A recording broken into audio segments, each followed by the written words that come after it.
Sa ngalan ng Ama at ng Anak at ng Espiritu Santo. Amen. Ang pagpapala ng ating Panginoong Hesus Kristo, ang pag-ibig ng Diyos Ama, at ang pagkikipagkaisa ng Espiritu Santo naway sa inyong lahat. At sumayo rin. Mga kapatid, aminin natin ang ating mga kasalanan upang tayo'y maging marapat gumanap sa banal na pagdiriwang. Inaamin ko sa makapangyarihang Diyos at sa inyo mga kapatid na lubha akong nagkasala sa isip, sa salita at sa gawa at sa aking pagkukulang. Kaya isinasamo ko sa mahal na Birhen Maria, sa lahat ng mga anghel at mga banal, at sa inyo mga kapatid na ako'y panalangin sa Panginoong ating Diyos. Kawaan tayo ng makapangyarihang Diyos, patawarin tayo sa ating mga kasalanan at patnubayan tayo sa buhay na walang hanggan. Amen. Panginoon, kaawaan mo kami. Panginoon, kaawaan mo kami. Kristo, kaawaan mo kami. Kristo, kaawaan mo kami. Panginoon, kaawaan mo kami. Panginoon, kaawaan mo kami. Manalangin tayo. Ama naming makapangyarihan, sa puso ng mahal na Birhen Maria, ipinaghanda mo ng marapat na tahanan ang Espiritu Santo. Bilang tugon sa pagdalangin ng mahal na Birhen para sa amin, pagindapatin mong kami maging handa bilang tahanan ng iyong kapurihan sa pamamagitan ni Jesucristo kasama ng Espiritu Santo magpasawalang hanggan. Amen.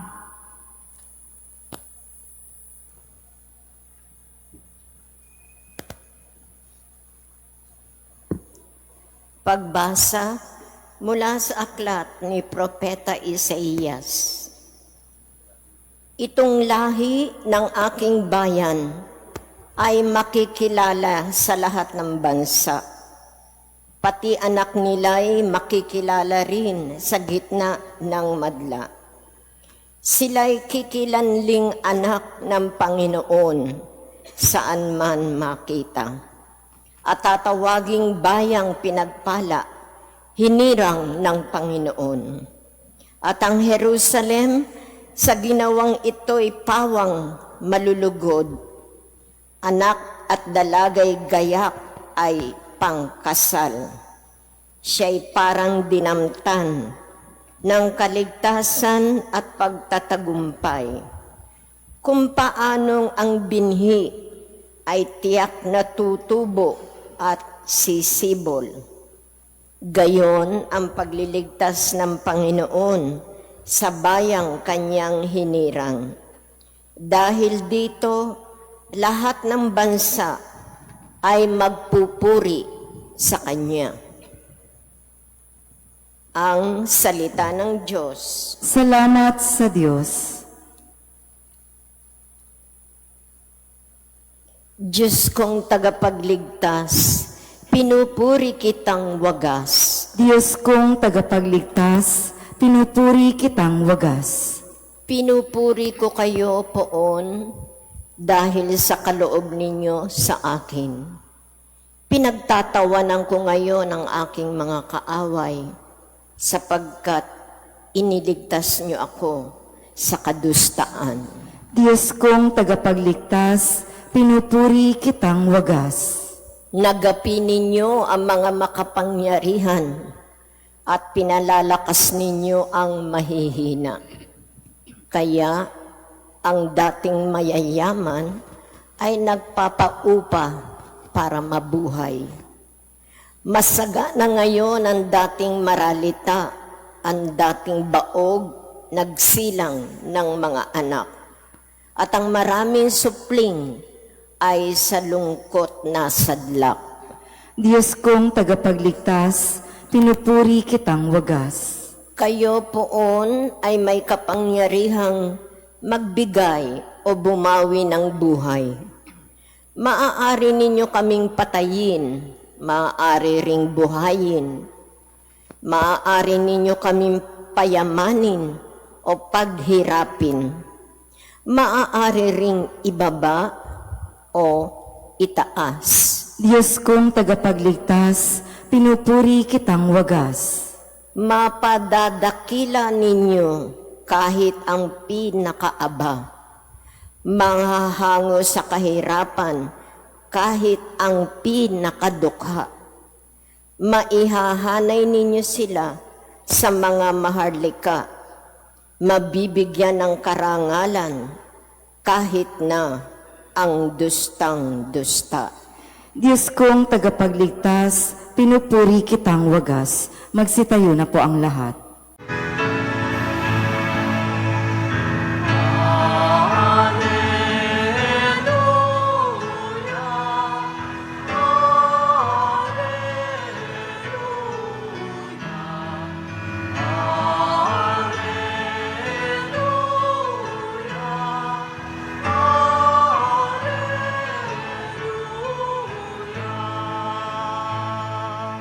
Birheng Mariyang matapat sa pagsunod sa pahayag ng Diyos na tagapagligtas.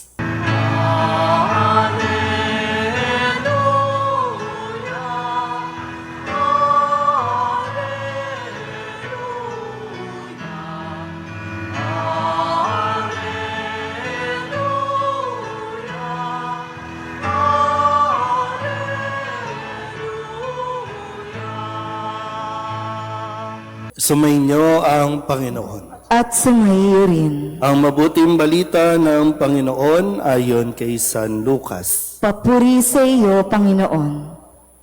Taon-taon tuwing pista ng Paskwa, ang mga magulang ni Jesus ay pumupunta sa Jerusalem at nang 12 taon na siya, pumaroon sila gaya ng dati nilang ginagawa. Pagkatapos ng pista, sila'y umuwi na. Nagpaiwan si Jesus sa Jerusalem, ngunit hindi ito napansin ng kanyang mga magulang. Sa pag-aakalang ng isa na si Jesus ay kasama ng isa, nagpatuloy sila sa maghapong paglalakbay. Nang malaman nilang hindi siya kasama, siya'y hinanap nila sa kanilang mga kamag-anak at kakilala. Hindi nila siya matagpuan, kaya't bumalik sila sa Jerusalem upang doon hanapin. At nang 3 araw, natagpuan nila si Jesus sa loob ng templo. Nakaupong kasama ng mga guro, nakikinig siya sa kanila at nagtatanong. At ang lahat ng nakarinig sa kanya ay namangha sa kanyang katalinuhan. Nagtaka rin ang kanyang mga magulang nang siya'y makita. Sinabi ng kanyang ina, "Anak, bakit naman ganyan ang ginawa mo sa amin? Balisang-balisa na kami ng iyong ama sa paghahanap sa iyo." Sumagot siya, "Bakit po ninyo ako'y nahanap? Hindi ba ninyo alam na ako'y dapat na nasa bahay ng aking ama?" Ngunit hindi nila naunawaan ang pananalitang ito. Siya'y umuwing kasama nila sa Nazaret at naging isang masunuring anak. Ang lahat ng bagay na ito ay iningatan ng kanyang ina sa kanyang puso. Patuloy na lumaki si Jesus. Umunlad ang kanyang karunungan at lalong kinalugdan ng Diyos at ng mga tao. Ang mabuting balita ng Panginoon. Pinupuri ka namin, Panginoong Hesukristo. Isang magandang umaga po sa inyong lahat. Ngayon po ay paggunita ng kapisahan ng kalinis-linisang puso ng Mahal na Birheng Maria. Atin po munang balikan ang ilan sa mga salita na ibinigay sa atin ni Jesus upang patuloy nating maging gabay. Nung Lunes, ipinahayag sa atin ni Jesus na mas makita nawa natin ang mga bagay na magsasabi sa ating mapalad tayo kaysa sa mga bagay na kawawa tayo. Kaya nga sabi ni Kristo, mapalad ang mga aba na walang inaasahan kundi ang Diyos. So anumang sitwasyon, sa anumang kalagayan natin, lagi natin tingnan, no, para bang be positive at mas maging mapagpasalamat sa Diyos sa mga biyaya kaysa ang magreklamo. Nung Martes, ang kasunod naman nito ay sinabi niya, kayo'y mga asin, kayo'y mga ilaw sa sanlibutan. Ito ay mission natin na magdulot ng lasa, magdulot ng kaligayahan, o magdulot ng liwanag sa mundo. Hindi kadiliman, kundi liwanag. At sinabi rin ni Kristo nung Miyerkules na hindi siya naparito upang pawalang bisa, no? Hindi upang pawalang bisa, kundi para ipaliwanag at ganapin ang mga utos ng Diyos. Nung Huwebes naman, ang paghahabilin ni Jesus sa kanyang mga alagad bago ito isugo sa isang misyon. Sinabi niya, humayo kayo't ipangaral ninyo na malapit ng maghari ang Diyos. Ang pinaka dapat nilang dala ay ang kapayapaan mula sa Panginoon. Kaya nga sabi rin no, na kapag maibigin sa kapayapaan ang inyong mapupuntahan, sasa kanila ang kapayapaan. Pero kung hindi ito magkakaroon. Kahapon, sa pagdiriwang natin ng kabanal-banalang puso ni Jesus, ang paanyaya niya sa atin, lumapit kayo sa akin, kayong lahat na napapagal at nabibigatan sa inyong pasanin, at kayo'y pagpapahingahin ko. Ngayon, sa pagdiriwang natin ng kalinis-linisang puso ni Jesus at sa ating Ebanghelyo, narinig natin ang mga salita ni Jesus na, hindi ba ninyo alam na ako'y dapat na nasa bahay ng aking Ama? Na magandang paalala po, lalo tigit sa mga magulang, no, na baka nawawala, at magandang tanungin, sino ang nawawala? Ang mga anak ba o mga magulang? Isang halimbawa po no, na matututunan natin dito sa mag-asawang ito sa ating Ebanghelyo, sa kabila ng kanilang naging kakulangan, sila ay hindi nagwala, hindi nagsisihan, kundi sabay nilang hinanap si Jesus at ito'y natagpuan nila sa templo, sa tahanan ng Diyos. Kaya ngayon pa lang, maganda po na makita rin natin saan ba natin madalas dinadala ang mga bata. Kasi responsibilidad ng mga magulang na sa murang edad, ang mga bata dapat ninyong kasakasama kapag kayo ay nagpupunta sa simbahan, kapag kayo ay nagsisimba. At kapag ginawa natin yan, sa kanilang paglaki, alam mo kung saan sila matatagpuan.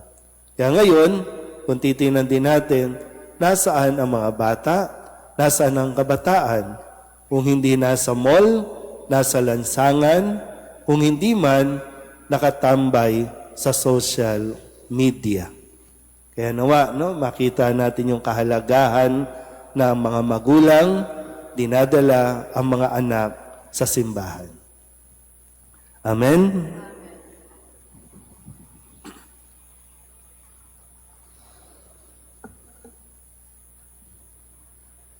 Idalangin natin sa Diyos na mapagmahal nating Ama na sa pagsunod natin sa halimbawa ni Maria, sa tuwina ay hanapin at tuparin natin ang kanyang kalooban.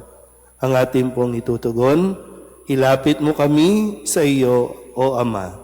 Ilapit mo kami sa iyo, O Ama.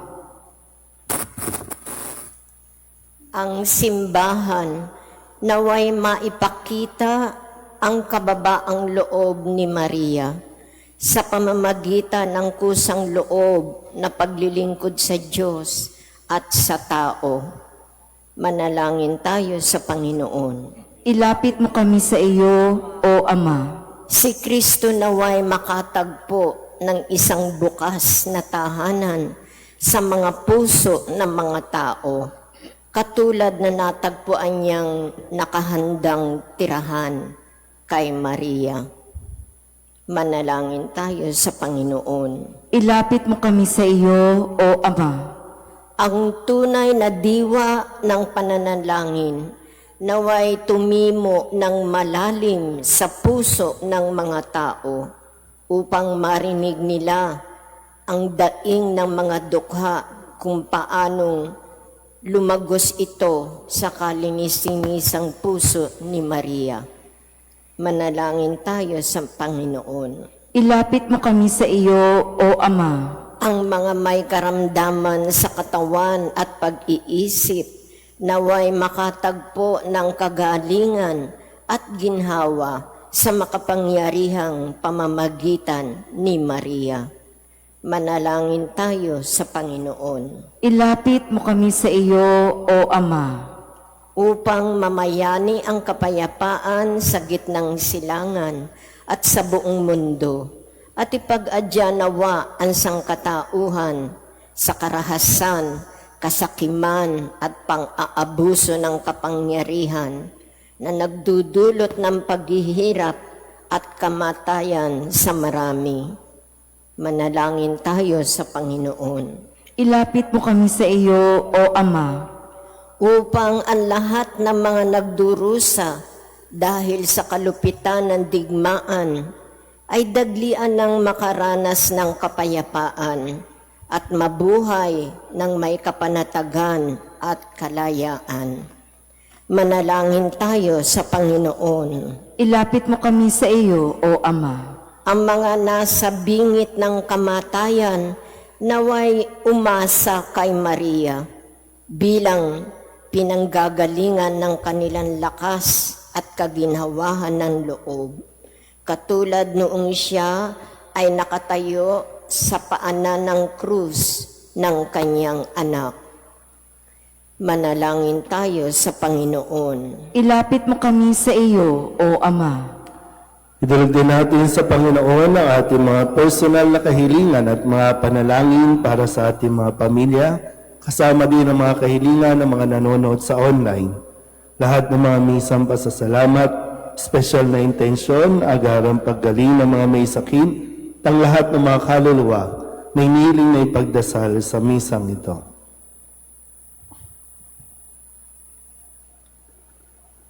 Ang lahat ng ito iniling namin sa ngalan ni Kristo ang aming Panginoon. Amen. O Diyos, awang di mabilang, tanggapin mo yaring aming alay, gawin ito bilang tanda ng aming kaligtasan.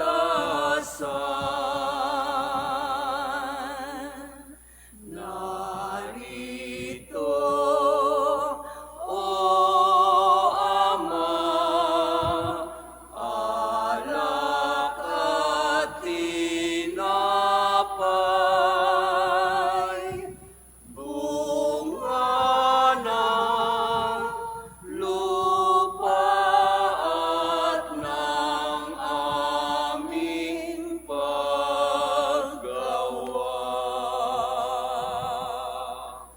Manalangin kayo mga kapatid upang paghahain natin ay kalugdan ng Diyos Amang makapangyarihan. Tanggapin nawa ng Panginoon itong paghahain sa iyong mga kamay, sa kapurihan niya at karangalan sa ating kapakinabangan at sa buong sambayanan niyang banal. Ama naming lumikha, tunghayan mo ang aming pagdalangin at mga alay ngayong ginugunita namin ang mahal na Birheng Maria upang makamtan namin ang tulong ng iyong habag sa pamamagitan ni Jesu Kristo kasama ng Espiritu Santo magpasawalang hanggan. Amen. Sumainyo ang Panginoon. At sumayin niyo rin. Itaas sa Diyos ang inyong puso at diwa. Itinaas na namin sa Panginoon.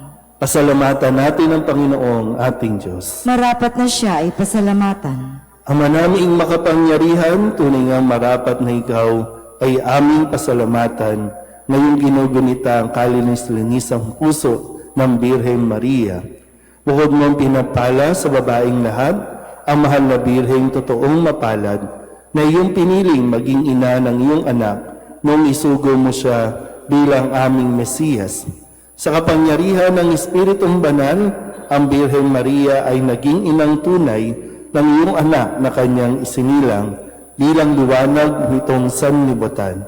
Kaya kaysa ng mga anghel na nagsisiawid ng papuri sa iyo na walang humpay sa kalangitan, kami nagbubunyi sa iyong kadakilaan.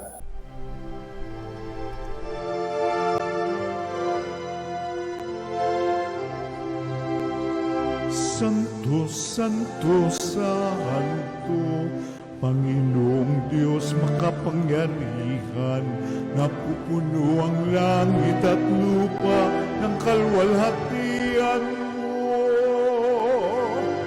Hosana sa kaitaasan,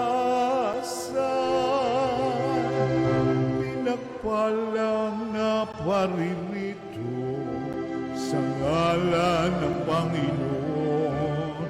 Hosana sa kaitaasan.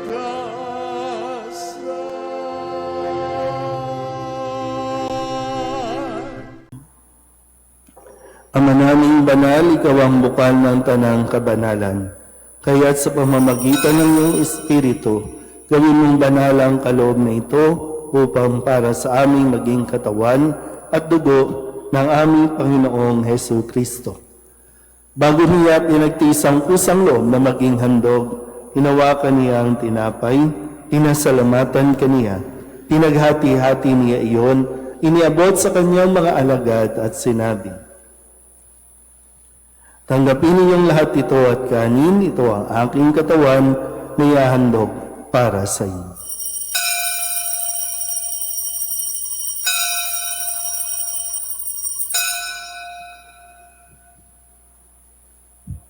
Kaya hindi naman nang matapos ang hapunan, hinawakan niya ang kalis, muli kaniyang pinasalamatan, iniabot niya ang kalis sa kanyang mga alagad at sinabi,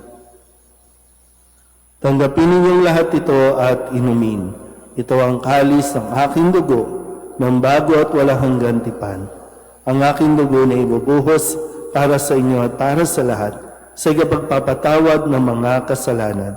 Gawin ninyo ito sa pag-alaala sa akin."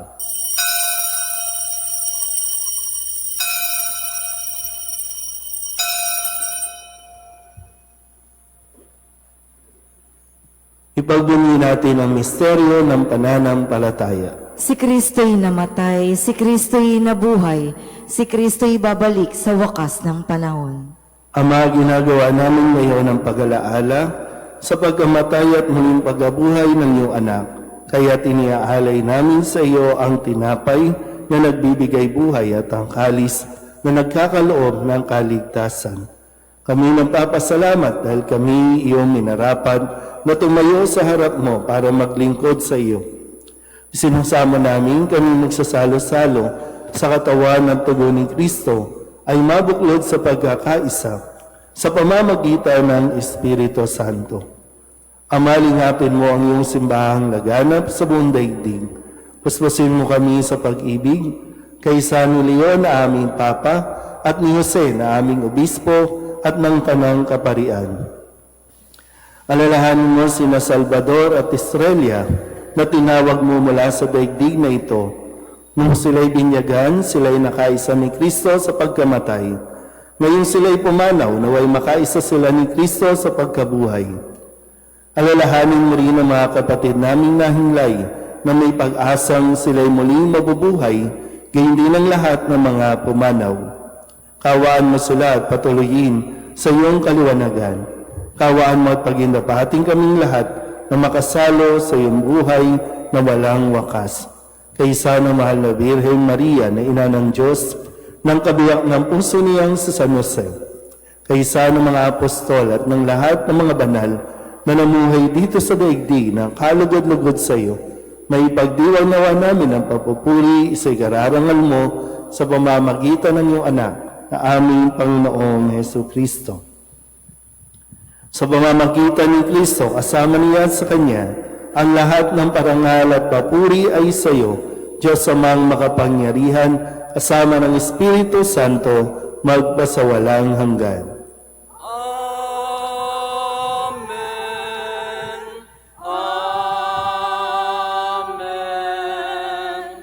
Amen. Amen. Sa tagabili naman nakagagaling na utos at turo ni Jesus sa Panginoon natin at Diyos, ipahayag natin ang lakas loob.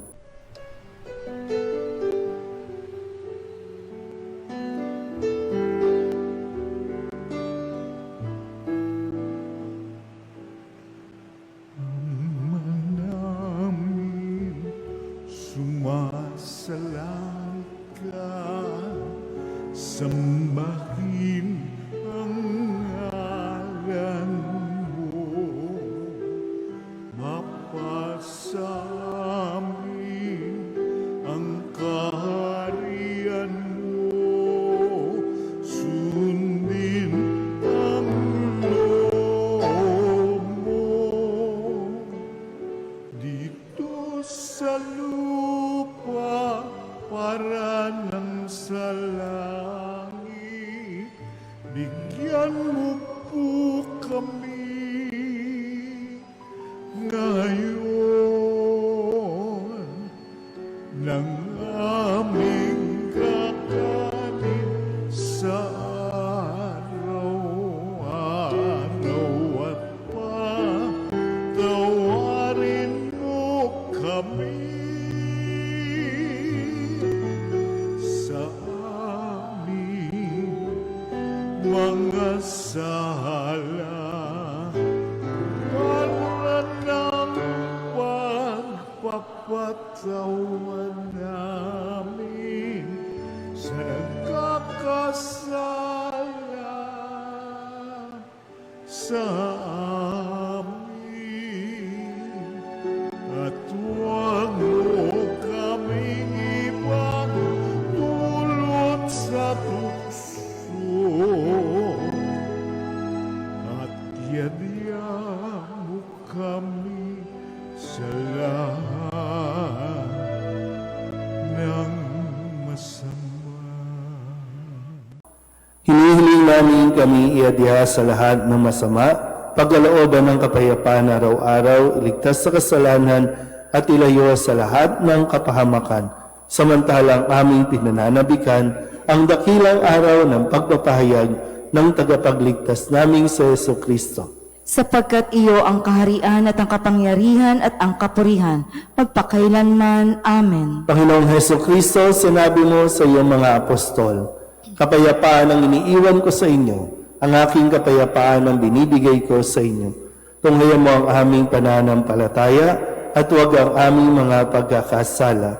Pagkalooban mo kami ng kapayapaan at pagkakaisa ayon sa iyong kalooban, kasama ng Espiritu Santo, magpasawalang hanggan. Amen. Ang kapayapaan ng Panginoon ay laging sumainyo. At sumayo rin. Magbigayan tayo ng kapayapaan sa isa't isa.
Ito ang kordero ng Diyos. Ito ang nag-aalis ng kasalanan ng sanlibutan. Mapalad ang mga inaanyayahan sa kanyang piging. Panginoon, hindi ako karapat-dapat na magpatuloy sa iyo, ngunit sa isang salita mo lamang ay gagaling na ako.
Manalangin tayo. Ama naming mapagmahal, ngayong aming pinagsaluhan ng piging ng walang hanggang kaligtasan, mapuspusawa sa kasaganaan ng iyong pag-ibig, kaming gumanap sa paggunita sa mahal na Birheng Maria, upang patuloy naming madama ang walang patid na daloy ng katubusan, sa pamamagitan ni Jesucristo kasama ng Espiritu Santo, magpasawalang hanggan. Amen. Sumainyo ang Panginoon. At sumayo rin. At pagpalain kayo ng makapangyarihang Diyos, Ama at Anak, at Espiritu Santo. Amen. Tapos sa banal na misa, humayo tayo sa kapayapaan ni Kristo. Salamat sa Diyos. Magandang umaga po.